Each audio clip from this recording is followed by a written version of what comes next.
The massive chamber of the Galactic Council fell silent as Chancellor Vextar raised all four of his arms, his reptilian features twisted into what his species considered a stern expression. Representatives from hundreds of worlds watched from their floating platforms as the ancient Zephyrian leader prepared to address what many considered the most important session in galactic history. "Fellow beings of the Council," Vextar's voice echoed through the chamber's advanced acoustic system, translating simultaneously into thousands of languages. "Today we gather to address the growing threat that has emerged from the Outer Rim territories, the species that calls itself humanity." A collective murmur rippled through the assembly. The crystalline beings from Xerion chimed in harmony, while the gaseous entities from the nebula worlds shifted their contained forms nervously. Everyone had heard the reports, but few believed them completely. Admiral Kethnor of the Dominion Fleet stepped forward, his blue-scaled form imposing even among the diverse gathering. "Honored Council members, I have reviewed the tactical reports personally. These humans have been expanding at an unprecedented rate. In just 200 of their local years, they have established colonies on over 3,000 worlds."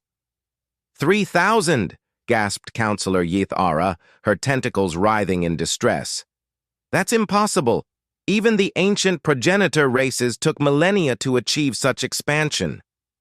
"The reports are verified," Kethnor continued. "Worse yet, they refuse to acknowledge our authority. When we sent diplomatic envoys to establish proper tribute agreements, they politely declined." Declined! His voice rose to a harsh hiss. "No species has ever refused the Council's generous offer of protection." From her platform near the chamber's center, Counselor Zinara of the Hive Mind Collective spoke in her layered, harmonic voice. "We have studied their psychology extensively. Humans appear to suffer from a collective delusion. They believe they can govern themselves without proper oversight from their betters. Our psychological projections indicate this stems from a primitive pack-hunting mentality that has not evolved beyond planetary-level thinking." Chancellor Vextar nodded gravely. "Indeed, their technology, while advanced in crude ways, lacks the sophistication of proper Council-approved development. They use kinetic weapons, chemical explosives, and nuclear fusion rather than the elegant energy manipulation that marks true civilization. They are clearly a young, reckless species that requires immediate correction before they cause harm to themselves or others." The Synthetic Collective's representative, a sleek metallic being designated Unit Prime 447, projected holographic displays showing human military vessels. "Analysis indicates their warships rely on primitive armor plating and redundant systems rather than proper shield technology. Their tactical doctrine appears to favor overwhelming force rather than efficient precision strikes. We calculate a 97.3% probability of swift victory with minimal resource expenditure." Admiral Kethnor stepped forward again, his pride evident in his bearing. "I have prepared a battle fleet of 200 vessels, including 12 dreadnoughts and our newest flagship, the Eternal Dominion. This force has subjugated 17 star systems in the past decade. Against these primitive humans, it should be more than sufficient to demonstrate the futility of resistance." "Excellent," Vexitar declared. "The motion before the Council is clear. We formally declare these humans to be in violation of Galactic Order Statute 7.2, unlawful expansion without proper authority. Standard correction protocols will be implemented immediately." The vote proceeded with typical Council efficiency. Of the 847 species represented, 831 voted in favor of immediate military action. 16 abstained, citing insufficient data. None voted against the measure. As the session concluded and representatives began filing out to their transport vessels, the massive holographic displays throughout the chamber lit up with official proclamations that would be broadcast to every corner of the galaxy within hours. Meanwhile, on the human colony world of New Geneva, Ambassador Sarah Chen was having her morning coffee when her aide burst into the embassy's breakfast room. "Ambassador!" Lieutenant Rodriguez gasped, slightly out of breath from running. "We just received a priority transmission from the Galactic Council. They've formally declared hostilities against humanity." Sarah raised an eyebrow and took another sip of coffee. "Really? What exactly did they say?" Rodriguez consulted his datapad, still catching his breath. "They're demanding we submit to their authority, pay tribute for protection services, and limit our expansion to Council-approved sectors. They're giving us 72 hours to respond before they begin what they call correction protocols." "Correction protocols," Sarah mused, setting down her cup. "That sounds ominous. Are we supposed to be terrified?" "Ma'am, they're mobilizing a war fleet. Admiral Kethenor himself is commanding it. He's conquered dozens of systems." Sarah stood and walked to the embassy's main communications array. "Rodriguez, patch me through to Earth Command, would you? And while you're at it, send copies of this declaration to all our colony worlds and fleet commanders." As the connection established, Sarah found herself speaking to Admiral Thompson at Pacific Fleet Command. "Morning, Jim. You see the news?" Admiral Thompson's weathered face appeared on the screen, and Sarah was surprised to see he was smiling. "Oh, we saw it all right. Been having quite the chuckle about it all morning. You should see the analysis the boys in intelligence put together." "That bad?" "Sarah, remember when your nephew tried to challenge his Marine uncle to an arm wrestling contest at the family reunion last year?" Sarah laughed, despite herself. "Poor kid didn't know you'd been deployed 6 times and could bench press a small car." "Exactly. Except this time we're the uncle, and the Galactic Council is the 8-year-old who thinks he's tough because he beat up his little sister." The connection was joined by General Martinez from Strategic Command. "Ambassador Chen, we've reviewed their fleet compositions and tactical doctrines. I haven't seen anything this amusing since the time I watched someone try to fight a tank with a pool noodle." "Gentlemen, they seem quite confident," Sarah pointed out. "They've successfully conquered 17 star systems. Against species that use the same basic energy-based technology they do," Admiral Thompson replied. "Sarah, do you know what these folks have never encountered? Enlighten me." "Kinetic barriers that actually work. Point defense systems designed to stop physical projectiles. Ships built to take a beating and keep fighting. Hell, they've never faced an enemy that considers ramming a legitimate battle tactic." General Martinez leaned forward in the transmission. "Ambassador, we've been monitoring their communications. They think our nuclear weapons are primitive because we still use fusion instead of pure energy manipulation. They have no idea what a proper thermonuclear warhead can do to their fancy energy shields." "What's our official response?" Sarah asked. "Standard diplomatic protocol," Admiral Thompson grinned. "We thank them for their concern, politely decline their generous offer of subjugation, and wish them the best of luck in their future endeavors." "And unofficially?" "Unofficially, we're moving Third Fleet to intercept their correction force. Admiral Harrison is practically giddy. It's been too quiet in his sector lately." Sarah shook her head in amazement. "You know, most species would be terrified right now."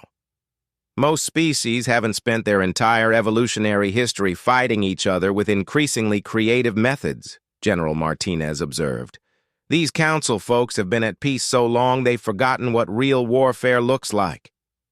The transmission ended, and Sarah turned to find Lieutenant Rodriguez staring at her in amazement. "Ma'am, are we really not taking this seriously?"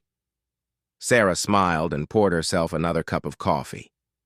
"Rodriguez, let me tell you a story. When I was in college, there was this fraternity that thought they were the toughest guys on campus. They went around intimidating other students, demanding tribute for protection, the whole routine. One day, they decided to shake down a quiet guy from the engineering department. What happened? Turns out the quiet guy was a Marine veteran who'd done 3 tours in the Middle East. He'd been going to school on the GI Bill, just trying to keep his head down and get his degree. Sarah chuckled. Those fraternity boys spent the next month in the hospital, and the quiet guy went back to his studies like nothing had happened. And we're the Marine veteran in this scenario? Rodriguez, humanity has been perfecting the art of warfare for over 10,000 years. We've fought with sticks, stones, bronze swords, steel blades, gunpowder weapons, chemical explosives, nuclear weapons, and everything in between. We've had 2 world wars, countless regional conflicts, and we've turned space combat into an art form. She gestured toward the window, where they could see human cargo ships moving through the orbital traffic patterns with mechanical precision. These council species have been living in a peaceful, regulated galaxy for so long they've forgotten what it means to fight for survival. They think conquest means sending a formal declaration and waiting for surrender. But ma'am, they have superior numbers. Numbers? Sarah laughed. Rodriguez, do you know how humans respond when someone threatens our families, our homes, our way of life? The young lieutenant shook his head. We get creative. And when humans get creative about warfare, well, she took another sip of coffee. Let's just say the universe is about to remember why we call it the human art of war, and not the Galactic Council art of polite disagreement. Meanwhile, across human space, similar scenes were playing out on hundreds of worlds. Colonial governors were receiving the declaration with varying degrees of amusement. Fleet commanders were reviewing their tactical options with the enthusiasm of children opening presents. Scientists were analyzing council technology with the same focus they'd once applied to cracking enemy codes during humanity's ancient wars. On Mars, the Colonial Defense Force began what they termed routine military exercises that somehow involved mobilizing every available ship and activating all planetary defense systems. On Europa Station, the shipbuilding consortium suddenly found themselves working triple shifts to fulfill unexpected civilian orders for vessels that looked suspiciously like warships without proper military markings. Throughout the outer colonies, mining operations began producing unusually large quantities of refined metals suitable for ship construction. Agricultural worlds started stockpiling food supplies while their orbital platforms bristled with newly installed weather monitoring equipment that bore an uncanny resemblance to military-grade sensor arrays. The Galactic Council, monitoring these activities through their intelligence networks, interpreted them as signs of panic and hasty defensive preparations. They were pleased to see that humans were at least taking the threat seriously, even if they were going about their preparations in typically crude and inefficient ways. Admiral Kethnor, reviewing the intelligence reports aboard his flagship, felt a surge of satisfaction. "Look at how they scramble," he told his staff officers. "Like insects when you overturn their nest. Their movements lack coordination, their preparations are chaotic. This will be even easier than projected." His tactical officer, a sleek-featured Zephyrian named Sub-Commander Yextal, nodded agreement. "Shall we accelerate our timeline? They appear to be attempting to mount a defense, but their efforts seem disorganized." "No," Kethnor decided. "We will proceed as planned. Let them waste time and resources on futile preparations. It will make the lesson more effective for other species who might consider similar defiance." As the Admiral's fleet continued its stately progress toward human space, maintaining the formal procession speed mandated by Council military doctrine, they were unaware that human long-range sensors had been tracking their every move since they'd left Council territory 3 days earlier. In a secure bunker beneath the Rocky Mountains on Earth, Fleet Admiral Harrison studied the tactical displays with the satisfaction of a chess master watching an opponent walk directly into a carefully prepared trap. "How long until they reach the outer marker?" he asked his operations officer. 47 hours at current speed, sir," They're maintaining perfect formation and broadcasting their positions openly on all standard channels. Of course they are, Harrison mused. Probably never occurred to them that someone might consider their fleet positions to be sensitive information. He turned to his communications officer. Send a message to Admiral Parker with the Pacific Fleet. Tell her the chess pieces are in position. What shall I tell the President, sir? Admiral Harrison smiled with the expression of someone about to deliver the punchline to a very long joke.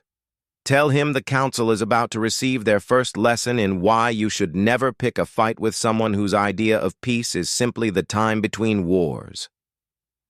The message went out across human space on encrypted channels, and on worlds from Alpha Centauri to the frontier territories, humanity prepared to demonstrate exactly why they had been chuckling.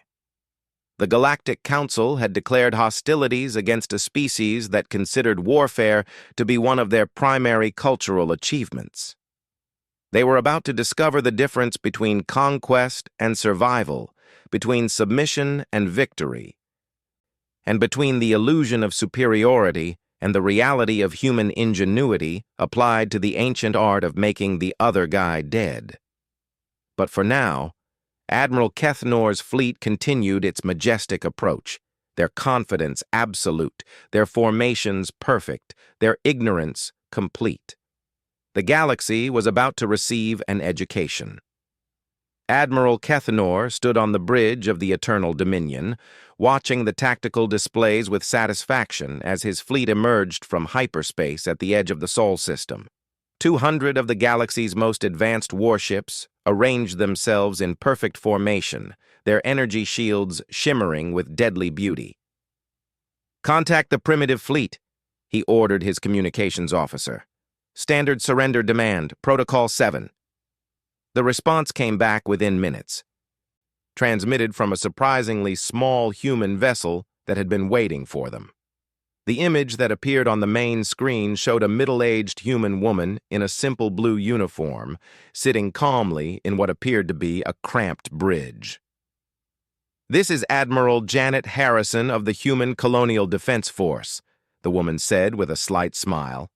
"I'm authorized to accept your surrender, Admiral Kethnor. Please have your ships power down weapons and prepare to be escorted to processing facilities." The bridge of the Eternal Dominion fell silent for a moment, before Kethnor's staff officers began what could only be described as laughter, if laughter could sound like a combination of hissing and metallic grinding. "This primitive female believes we are surrendering to her," Kethnor asked in amazement. "Communications. Verify that our translation systems are functioning properly. All systems operational, Admiral. The human was definitely offering to accept our surrender." Kethnor studied the human admiral more carefully. She appeared completely relaxed, even amused. Behind her, he could see other humans working at their stations with the same casual efficiency they might use for routine maintenance. "Admiral Harrison," Kethnor said slowly, "I believe there has been a misunderstanding. We are here to accept your surrender, not the reverse. Perhaps your species' translation technology is inadequate." "Oh no, the translation is working fine," Harrison replied cheerfully. "I just thought I'd offer you the easy way first. Professional courtesy, you understand. But if you prefer to do this the hard way, that's perfectly fine with us too." "The hard way?" Kethnor's voice took on a dangerous edge. "Admiral, you have one small vessel against 200 of the most advanced warships in the galaxy. What exactly do you consider to be the hard way?" Admiral Harrison's smile grew wider. "Well, Admiral, since you asked so nicely..." She turned to someone off-screen. "Signal all units. The Council chose option 2. What happened next would be studied in military academies across the galaxy for centuries to come, assuming any military academies survived to study it. The first indication that something was wrong came from the sensor officer aboard the Eternal Dominion. Admiral, I'm reading massive energy buildups throughout the system. Multiple sources, distances ranging from... That can't be right. Report properly. Lieutenant. Sir, I'm detecting weapon signatures from ranges exceeding anything in our tactical databases. The nearest appears to be approximately 400 million kilometers from our position. Impossible. No weapon system has that kind of range. Admiral Harrison's voice cut across the comm channel. Admiral Kethnor, allow me to introduce you to human innovation. Those energy signatures your sensors are detecting? Those are kinetic projectiles fired from railguns positioned throughout our outer system. Each projectile is roughly the size of your shuttlecraft and is currently traveling at approximately 15% of light speed. Kethnor stared at the display in disbelief. Kinetic projectiles? You're firing solid matter at us from across the star system? Oh, that's just the opening salvo, Harrison said conversationally. The real surprise comes in about 30 seconds. Before Kethnor could ask what she meant, space around his fleet suddenly erupted in violence. The projectiles, which had been fired hours earlier based on precise calculations of the Council fleet's arrival vector, began to impact the leading ships. The first hit struck the dreadnought Infinite Wisdom amidships. The ship's energy shields, designed to deflect or absorb energy-based weapons, proved utterly useless against a solid mass traveling at relativistic speeds. The projectile punched through the shield like it wasn't there, through the ship's hull like it was tissue paper, and continued out the other side, leaving a perfectly round hole 40 meters in diameter. Impossible! Kethnor's tactical officer gasped. The shields should have deflected that. Energy shields deflect energy. Admiral Harrison's voice came through the comm with infinite patience, like a teacher explaining basic physics to a slow student. They don't do much against good old-fashioned kinetic energy. We learned that lesson about the time we invented the crossbow. More impacts followed in rapid succession.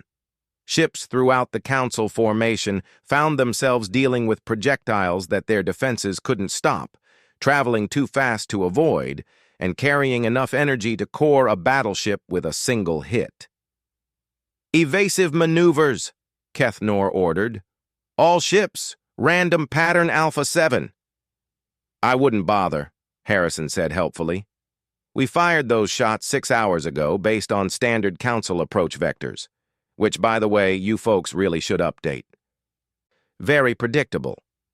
As if to prove her point, the glorious purpose, attempting to execute the evasive pattern, moved directly into the path of a projectile that had been aimed at exactly where the pattern would take it. The heavy cruiser simply disintegrated, its debris spreading across several thousand kilometers of space. "Admiral!" the communications officer called out. "I'm receiving surrender requests from 17 ships in the outer formation." "Denied!" Kethnor snarled. "All ships, maintain formation and return fire. Target the Primitive's vessel." The concentrated fire of 50 Council warships lanced out toward Admiral Harrison's small command ship. The beams struck empty space. Where the human vessel had been, there was nothing. "Where did they go?" Kethnor demanded. "Unknown, sir. They simply vanished." Admiral Harrison's voice came from a new direction, and the tactical display showed her ship had somehow appeared behind the Council formation. "Sorry about that. We've been working on some new stealth technology. Turns out when you build a ship specifically to avoid being detected rather than to look impressive, you can do some interesting things." "This is impossible!" Kethnor's voice rose to a roar. "Your technology is primitive. You use kinetic weapons and chemical explosives." "Well, yes," Harrison agreed, "because they work. You know what the first rule of human warfare is, Admiral? I neither know nor care about your primitive military theories. If it's stupid but it works, it's not stupid." Harrison paused. Though in this case, calling kinetic weapons primitive is a bit like calling mathematics primitive because it uses simple addition. Just because the principle is straightforward doesn't mean the application is simple. The tactical officer aboard the Eternal Dominion was frantically working his controls. "Admiral, I'm detecting thousands of new contacts. They appear to be emerging from everywhere." The display lit up like a festival celebration. Human ships were appearing throughout the system, rising from concealed positions on asteroids, emerging from behind planets and moons, decloaking from positions that should have been impossible to reach undetected. "How many ships?" Kethnor asked in a strangled voice. "Current count is 2,417 vessels, sir." And climbing. Admiral Harrison's image reappeared on the main screen. "Admiral, I should probably mention that this is just our home system defense fleet. We've got about 6,000 systems under human control, and most of them are considerably better defended than this one." "That's impossible. Our intelligence reports indicated you had at most 500 ships total." "Oh, those were just our military vessels. What you're seeing now includes our merchant marine, our mining fleet, our passenger liners, our cargo haulers, and anything else that can mount a weapon and move under its own power." Harrison shrugged. "When humans go to war, Admiral, everybody goes to war." Sub-Commander Yextal leaned over to his admiral. "Sir, I'm also detecting what appear to be weapons emplacements on every major body in the system. Asteroid bases, moon fortifications, orbital platforms. This entire star system has been turned into a fortress." "When?" Kethnor demanded. "Our last intelligence reports were only 6 months old." "6 months?" Harrison laughed. "Admiral, we've been fortifying our space for the past century. The only reason you didn't detect it is because we built everything to look like civilian infrastructure. Those mining stations are actually weapons platforms. Those communications satellites are sensor arrays and missile launchers. That research facility on Europa is actually our primary fleet base." The next wave of kinetic projectiles began impacting the Council fleet. These fired from much closer range.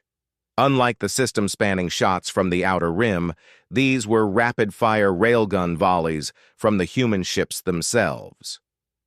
The Council vessels found themselves under constant bombardment from projectiles too small to track individually, but devastating in their cumulative effect. "Admiral," the damage control officer reported, "we've lost 43 vessels. The humans are using some kind of programmable ammunition. The projectiles are adjusting course in flight." "Smart rounds," Harrison explained helpfully. "We put small guidance systems in our kinetic projectiles. Makes them much more accurate. Also allows for some interesting tactical options." As if summoned by her words, the Eternal Dominion shuddered under multiple impacts. The projectiles hadn't been aimed at critical systems, Kethnor realized with growing horror. They had been systematically targeting the ship's weapon emplacements. "They're disabling us," he said in disbelief. "They could destroy us, but they're choosing to disable us instead." "Well, of course," Harrison said. "Dead prisoners can't answer questions. We're quite curious about Council technology, military organization, strategic planning, that sort of thing. Much easier to study if the ships and crew are intact." Throughout the Council fleet, the same pattern was playing out. Human weapons were precisely targeting propulsion, weapons, and communications systems while carefully avoiding life support and crew quarters. Ships that tried to continue fighting found themselves completely disarmed within minutes. Ships that powered down weapons were left alone. "This is not how warfare is supposed to function," Kethnor said weakly. "There should be formal challenges, honor duels between champions, ceremonial surrender protocols." "Admiral," Harrison said gently, "you declared war on a species that spent 10,000 years perfecting the art of killing each other with anything we could get our hands on. Did you really expect us to follow someone else's rules for how to fight?" The bridge displays were showing a disaster of unprecedented proportions. Of the 200 ships that had entered the system, only 37 were still capable of movement, and those were surrounded by human vessels that appeared and vanished like ghosts.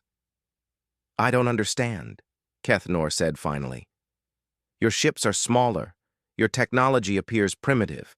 Your numbers were supposed to be limited." "Numbers?" Harrison laughed again. "Admiral, you're looking at one star system.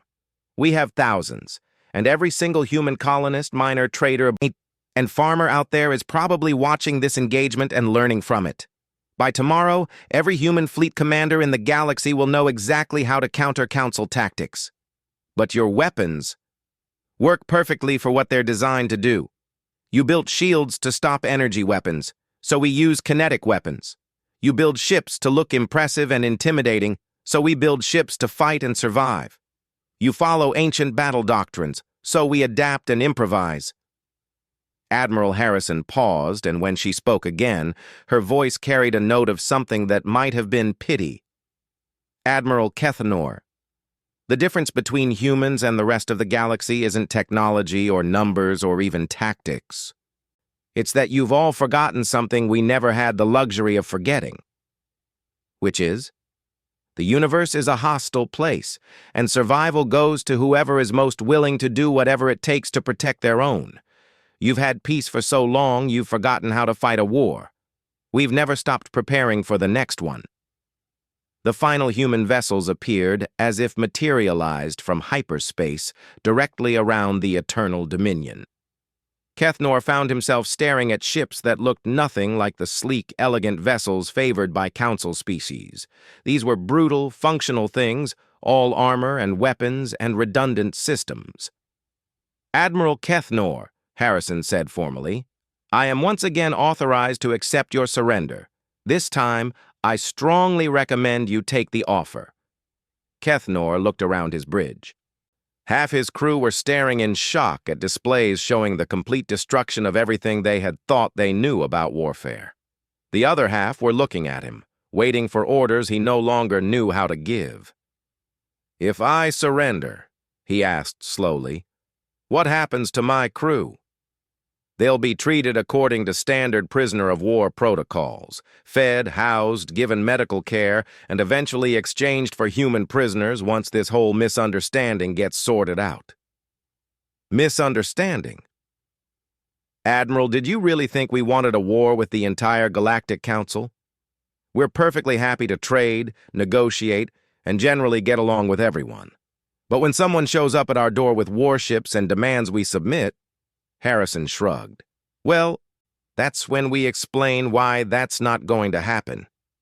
Kethnor closed his eyes. Around him, his bridge crew waited in the silence that follows the complete collapse of everything you thought you knew about the world. Admiral Harrison, he said finally, the Galactic Council fleet surrenders. Excellent decision, Admiral. Human vessels will escort you to processing facilities where you'll be treated with all appropriate respect. Oh, and Admiral? Yes? You might want to get a message to your superiors. Let them know that if they'd like to discuss a peaceful resolution to this situation, we're always happy to talk. But if they decide to send a bigger fleet... Harrison smiled one last time. Well, we'll be ready for that too. As the Council fleet powered down their weapons and prepared for the humiliation of surrender, Admiral Kethnor found himself contemplating the impossible. He had brought 200 of the galaxy's finest warships against what he had been told was a primitive, technologically inferior species. Now he was preparing to surrender what remained of his fleet to an enemy that had treated the entire engagement like a training exercise, had systematically dismantled his forces without breaking a metaphorical sweat, and was offering to discuss peace terms as if the complete defeat of a Council fleet was just a minor diplomatic incident. For the first time in his long military career, Admiral Kethnor began to understand that there might be things in the galaxy that the Council didn't know, didn't understand, and definitely should have thought more carefully about before declaring hostilities. Unfortunately for the Council, this realization was coming far too late to do anyone any good. The galaxy was about to learn that when humans said they would defend themselves, they weren't making a threat. They were making a promise.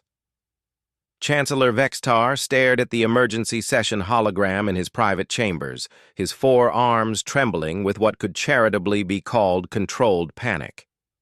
The floating displays showed tactical reports, casualty figures, and increasingly desperate communications from across Council space. "Explain to me again," he said slowly, his voice barely above a whisper. How Admiral Kethnor's entire fleet was defeated without the humans losing a single vessel. The projection of General Yithkar, the Council's chief military strategist, flickered with static interference. Chancellor, the humans employed tactics entirely outside our strategic databases. They used the star system itself as a weapon, turning civilian infrastructure into military assets. Our intelligence estimates were off by several orders of magnitude. Several orders of magnitude. We estimated they had perhaps 500 military vessels. Current intelligence suggests they have mobilized over 60,000 ships across their territory, and these numbers continue to climb hourly. From his war room on the fortress world of Kepler 442b, Admiral Thompson was conducting what he privately thought of as the most lopsided military campaign in human history. The holographic display before him showed Council space in 3 dimensions, with red indicators marking Council fleet positions and green indicators showing human forces. "Status report," he requested from his operations staff. Commander Rodriguez, who had been promoted rapidly due to the sudden expansion of military operations, consulted her displays. "Sir, Task Force 7 has arrived at the Proxima Centauri jump point. Admiral Chen reports the Council's regional fleet surrendered immediately upon detection. They're requesting prisoner transport." "Any resistance?" "None, sir. Admiral Chen reports the enemy commander actually thanked her for the option to surrender peacefully." Admiral Thompson nodded. "What about the Vega system?" "Similar results, sir. Commodore Williams reports the local council garrison requested escort to the nearest human processing facility. They specifically asked for guarantees about meal quality and recreational activities during their internment." "And the Altair operation?" "Complete success, sir. The council forces there didn't even wait for our ships to arrive. They sent a message requesting surrender terms via subspace communication." Admiral Thompson studied the strategic display with growing amazement. "Rodriguez, in your professional military opinion, are we currently engaged in a war or in the galaxy's largest prisoner collection operation?" "Sir, I believe the technical term is aggressive negotiations with kinetic supplements." Meanwhile, on the Council Fortress world of Zerion Prime, emergency meetings were being held in chambers that hadn't seen use since the ancient progenitor wars. Representatives from hundreds of worlds were demanding explanations, solutions, and most importantly, reassurance that the humans weren't about to appear in their home systems. Counselor Zenara of the Hive Mind Collective addressed the assembly with all the calm she could muster, which was considerably less than her species typically displayed. "Fellow beings, our preliminary analysis suggests we may have significantly underestimated human military capabilities." "Underestimated?" The crystalline representative from Zerion rang like a broken bell. "They have taken 17 star systems in the past week. Our fleets are surrendering before shots are fired." "Because," Admiral Kethnor interjected from his position as a recently exchanged prisoner, "they have demonstrated that resistance is futile. I have seen what human, primitive technology can accomplish. They turn space itself into a weapon." Chancellor Vextar rose to address the assembly, his composure finally cracking after days of increasingly impossible reports. "Admiral, surely you are exaggerating. 200 ships against one primitive world." "Chancellor," Kethnor interrupted, "that primitive world had more firepower than our entire home defense fleet, and it was just one system. The humans have thousands." From the emergency communication array, the voice of Admiral Yithkar carried across the chamber. "Chancellor, I must report that human forces have established what they call protective custody zones around 47 Council worlds. They claim these are temporary security measures pending resolution of the current diplomatic situation." "Protective custody?" Vextar's voice rose to a screech. "They're occupying our territory." "Actually, sir, they're not. Human vessels are positioned in the outer system boundaries, well outside territorial limits. They're not interfering with local government, trade, or civilian activities. They simply inform any Council military vessels that approach that the system is under temporary human protection and offer to escort military traffic to neutral zones. Counselor Nara consulted her collective's analysis. Our reports indicate that human-occupied systems are experiencing increased trade, improved communication networks, and enhanced security. Several worlds have specifically requested continued human presence. They're making us look bad by being more competent than we are, muttered the representative from the Traders Guild. On Earth, President Sarah Martinez was having her morning briefing in the Oval Office, surrounded by military advisors who were displaying various degrees of professional satisfaction and personal bewilderment. Madam President, Secretary of Defense James Harrison began, I need to report that our military objectives have been achieved ahead of schedule and under budget. How far ahead of schedule? We estimated this operation would take 6 months to a year. Current projections suggest we'll have effective control of all relevant Council military assets within another 2 weeks. And the budget?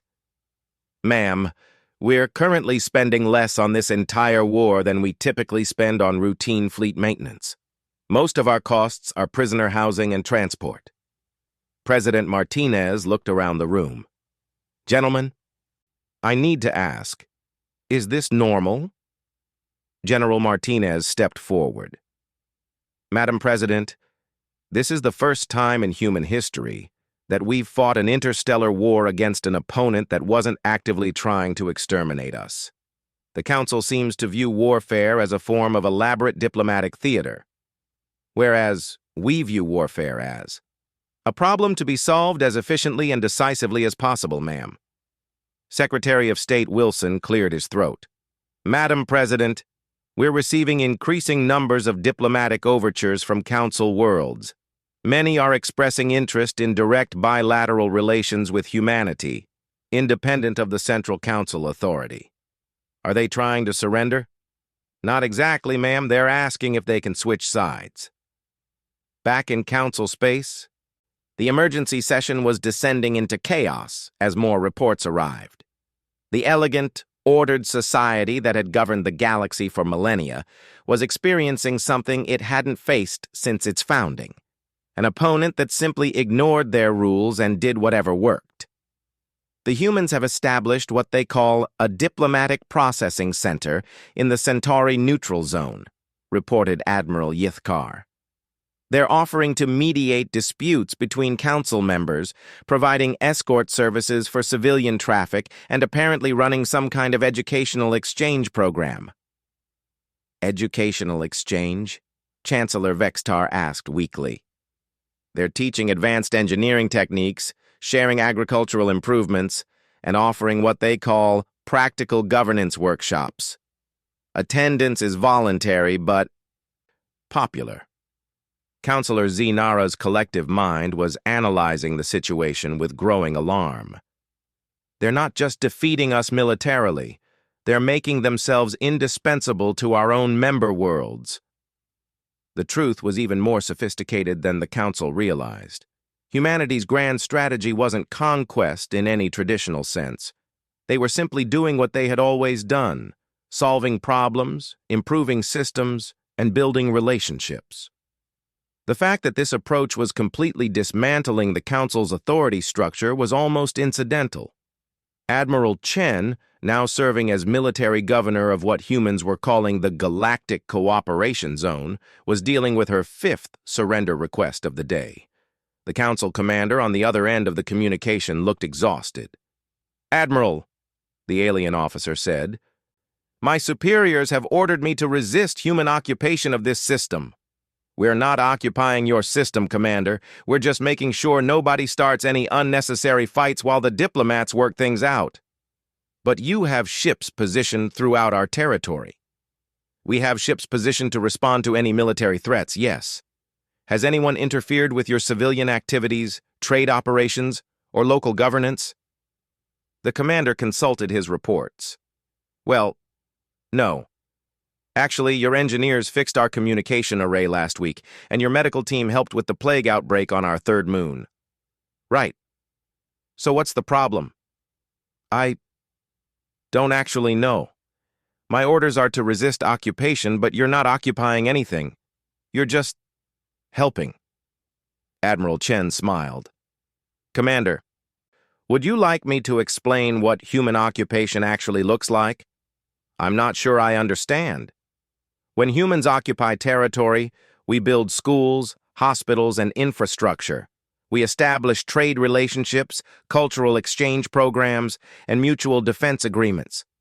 We generally make life better for everyone involved. She paused. The alternative is, we leave you alone to deal with your own problems, including any council forces that might show up to punish you for talking to us. The council commander was quiet for a long moment. Admiral, hypothetically speaking, what would be involved in requesting human protection services? Hypothetically, you'd submit a formal request through diplomatic channels. We'd evaluate the strategic situation, establish a security perimeter, and begin coordination with local authorities on mutual benefit programs. And if we wanted to make this arrangement permanent, that would require more extensive negotiations with our civilian leadership. But I understand we're quite amenable to reasonable requests from reasonable people. The communication ended, and Admiral Chen added another system to the list of voluntary participants in the Human Protection Program. She was beginning to understand why her grandfather had always said that the best way to win a war was to make your enemies want to be on your side. Chancellor Vexitar stood alone in his private chambers, staring out at the space around Zerion Prime. For the first time in the millennia since the Council's founding, there were foreign military vessels in orbit around the capital world. They weren't attacking. They weren't threatening. They weren't even interfering with local traffic. They were just there. A quiet reminder that the galaxy's most powerful government could be held hostage by a species that had been spacefaring for barely 3 centuries. His personal communicator chimed, and the image of a human woman appeared. She was older, with graying hair and lines around her eyes that spoke of long experience with difficult situations. Chancellor Vexitar, I'm Ambassador Helen Rodriguez. I believe we have some things to discuss. Ambassador, Vexitar said with as much dignity as he could muster, I assume you're here to dictate terms of surrender. Actually, I'm here to offer you a job. The silence stretched for several seconds. I beg your pardon? The human government is establishing a new organization, the Galactic Cooperative Council. We need someone with experience in interstellar governance to help run it. Your resume suggests you might be qualified. You want me to work for humanity? Ambassador Rodriguez shook her head. We want you to work with humanity, and with everyone else. The galaxy is too big and too complicated for any one species to manage alone. We think a cooperative approach might work better than the old system. And if I refuse, then you refuse. We'll find someone else. Chancellor, we're not here to conquer the galaxy. We're here to fix it. The current system obviously isn't working. Vexitar looked at the displays showing council space, where system after system was requesting human assistance, protection, or partnership. What makes you think you can do better? Honestly, we might not. But we're willing to try something different. The current approach of demanding obedience and collecting tribute doesn't seem to be making anyone happy except the people collecting the tribute. The ambassador paused, her expression becoming more serious. Chancellor, humanity has learned something that your council apparently never had to discover. The best way to lead people isn't to force them to follow you. It's to make them want to walk in the same direction you're going. 3 months later, the first session of the Galactic Cooperative Council convened in a space station constructed in the previously neutral zone between human and council space. Representatives from over 800 worlds attended, including many that had never been part of the original council system.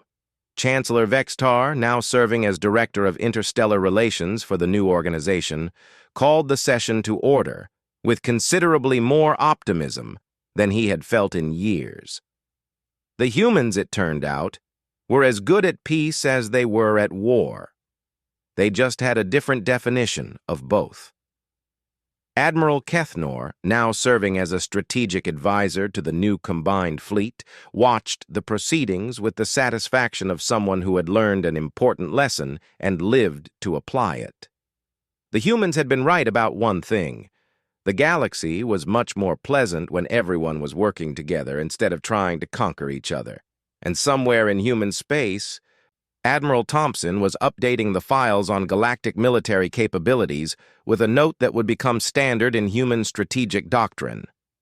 Remember, the goal is not to defeat the enemy. The goal is to make the enemy understand that cooperation is more profitable than conflict. Sometimes this requires shooting at them first, but the shooting is just to get their attention. The galaxy had indeed received an education.